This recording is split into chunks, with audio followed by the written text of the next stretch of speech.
संगती शेवटी नाही आले सारे, राहिले बघा जाग्यावर सारे, राहिले बघा जाग्यावर, स्वतःसाठी बांधले घर आपण गावाच्या बाहेर, आपण गावाच्या बाहेर.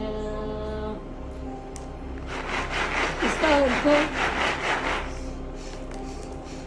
आले का पण नीट आवाज आले का नीट? हाँ, लेकिन इसका अर्थ बताओ भी क्या था. आपण जेवढं एक कमवतो, चला हे मला करायचंय, हे माझ्या मुलांना करायचंय, हे सगळं स्वतःसाठी करतो, आपण स्वतःच्या पोरांसाठी करतो. पण जेव्हा आपली खरी वेळ येते ना, तेव्हा आपल्याबरोबर कोणीच नसतं. आणि जेव्हा आपला एवढं सोन्यासारखं घर बांधतो, आपण सगळी प्रॉपर्टी कमवतो, पण शेवटी आपल्याला जागा कुठं असते? शेवटची आंघोळ सुद्धा बाहेरच्या लोकांनीच घालायची, पहिली आंघोळ सुद्धा बाहेरच्याच लोकांनी घालणार. मग शेवटी आपलं काय? आपलं काहीच नाही.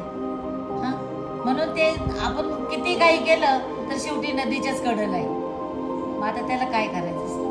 जग दुनिया ही दुनियाची रीत आहे, त्या रीतीनुसारच परमेश्वराने सगळ्यांची तेच केलेलं आहे.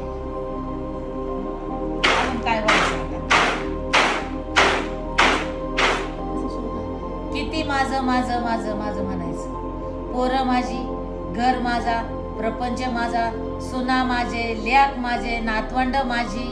आता हे झाले, मला ते करायचे. हाव माणसाची कधीही संपत नाही, पण शेवट कोणीच कोणाबरोबर नाही. हां, ही दुनियाची रीतच अशी आहे. परमेश्वराने सगळी सांगडच बनवून दिलेली आहे ती. आता काय करायचं त्याला?